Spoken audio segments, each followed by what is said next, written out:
And guys, you want to see a really weird airplane? Yeah, and by weird, I mean if you're not a pilot, you're probably going to think this thing is just plain weird. If you are a pilot, we can substitute the word rare. I think there's only 2 or maybe 3 of these things flying, and we're going to get to fly one today. So stick around and we're going to fly in an airplane that's rare, unusual, and quite possibly weird. You're not going to want to miss this.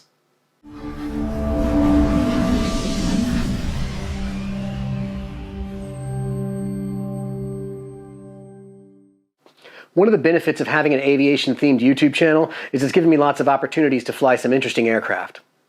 I've owned and flown small general aviation aircraft like this Grumman Traveler. Because of this YouTube channel, I've flown vintage airplanes like this Lockheed Electra. Last year, I got the opportunity to fly a glider, and also I got a chance to get some stick time at the plane towing it. I've flown different types of jets, both corporate jets like this Citation, and also I've had the opportunity to fly ex-military jets like this L-39. I got the opportunity to fly whatever the heck this scary-ass thing is, and if that wasn't enough, I got to fly this even scarier one. I've gotten to try my hand at tailwheel by flying things like this old Stearman biplane. I've done aerobatics in planes like this Extra. I'm really unhappy. I've gotten to fly many different makes and models of both single-engine and multi-engine airplane, mostly due to the fact that I have a small aviation platform that some people seem to enjoy. My purpose in providing you these details of my aviation exploits isn't an attempt to boost my ego or indulge in self-promotion, but rather a calculated attempt to increase the length of the video, because a little bit of extra ad revenue doesn't hurt this time of year. Let's jump into it.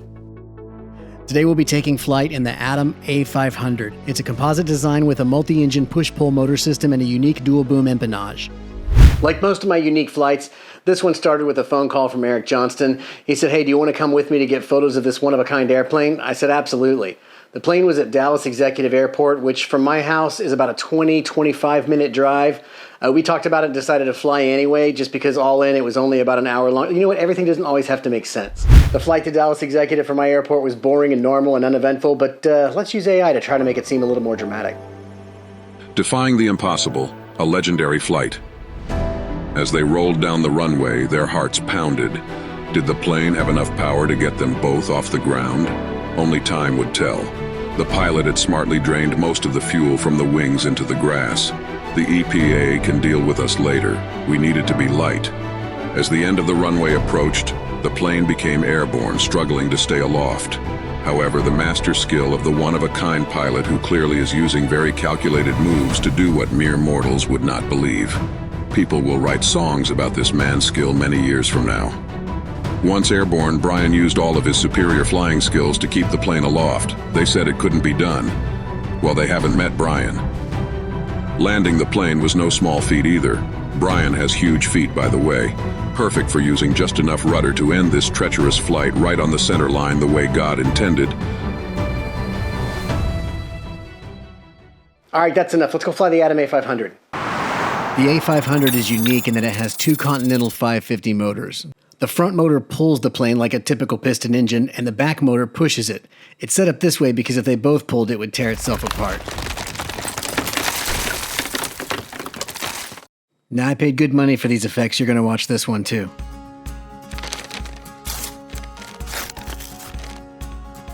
This airframe is built from composite materials similar to a Cirrus.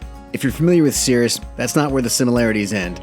As mentioned before, it uses the Continental 550, which is the same as the Cirrus SR22. Also, if you're familiar with Cirrus, this wing split might look a little bit familiar to you. This is so the inboard section of the wing stalls first, allowing the pilot to maintain aileron control while deciding what to do next. The last similarity is pure speculation on my part, but if you're familiar with Cirrus, you know they're expensive. I didn't ask, but I suspect this aircraft here isn't something you purchase without running by your spouse first. Our original plan was just to look at the airplane and film it for Eric's YouTube channel. When Dan, the owner, offered us a ride, we got pretty excited.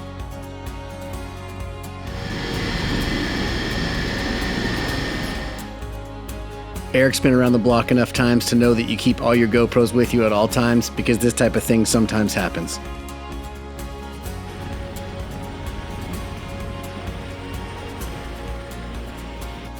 Hey, Executive Tower, Adam 509, Alpha X-rays with you. We're holding short runway 31. We're ready for departure.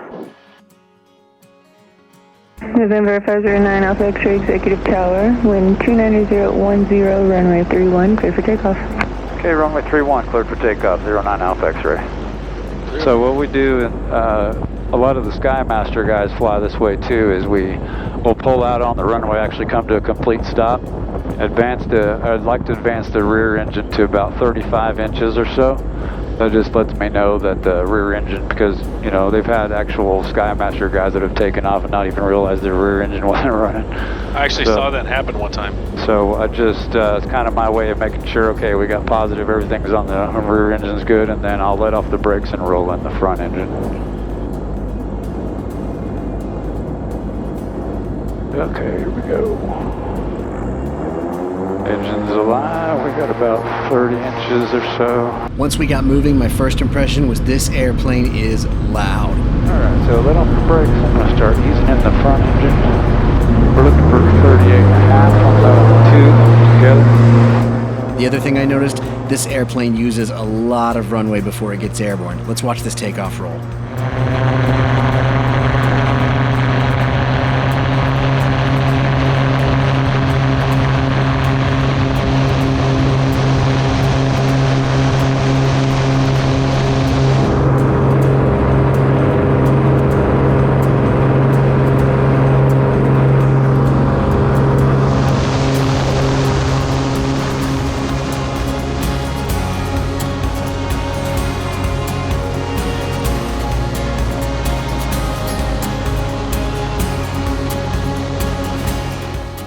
As far as my experience as a passenger goes, this plane doesn't fly like a little general aviation aircraft. Clocking in at 5,300 pounds makes for a solid feeling airplane.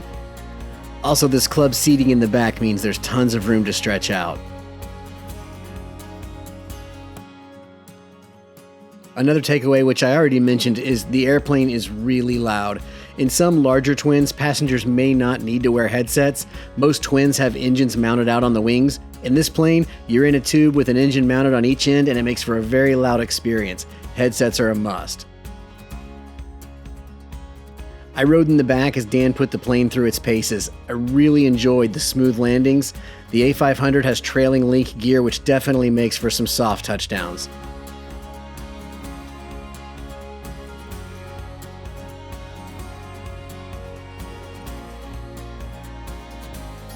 The one thing I didn't expect was for Dan to kick Eric out of the front seat and give me some time at the controls. Getting to fly this particular aircraft was never on my bucket list, but I got to add it and scratch it off right then and there. Could we do a touch and go and then a full stop and then Brian and I switch? Yeah. He's not expecting that, and I think he would love it. Yeah, we can.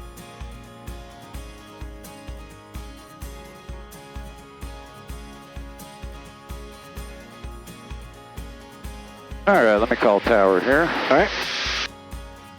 Executive Tower, Adam 509 Alpha X-Ray, we're with you. We're about 10 miles east of the field, inbound with information.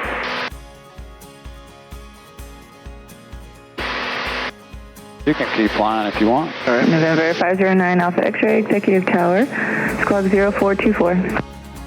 Okay, 0424, 09 Alpha X-Ray. Is this my magenta line? Is that where I'm headed? Yep. Okay. We need to be under 2,000 right here. Okay. There we go. Sorry for the crazy final approach here. I know. Oh, that's a good looking Comanche down there. Yeah, that's beautiful. I love that Comanche. All right, gear is down and locked. We got 3 green flaps are full. We got to see what we can do here.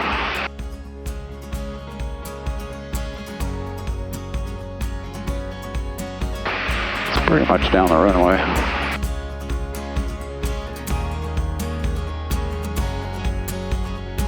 Back over here to my center line.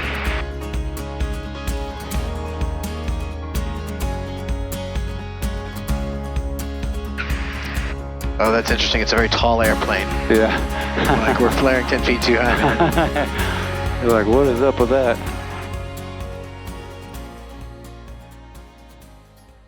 The flight from my airport to Dallas Executive was Noring. It was Noring and Bormal. So Eric, you're going that way. Why you got to leave the plane? What happened? You know, I appreciate you being here to film all the behind the scenes. Yeah. Brian and I forgot to turn on all the external cameras, so we're going to do that now. So it'll be about 30 minutes while he turns on 55 cameras. So, yeah, Eric forgot to turn on the cameras. It's a good thing you remembered that. We don't have to make this flight twice. There it goes. Yeah, that seems safe. All right.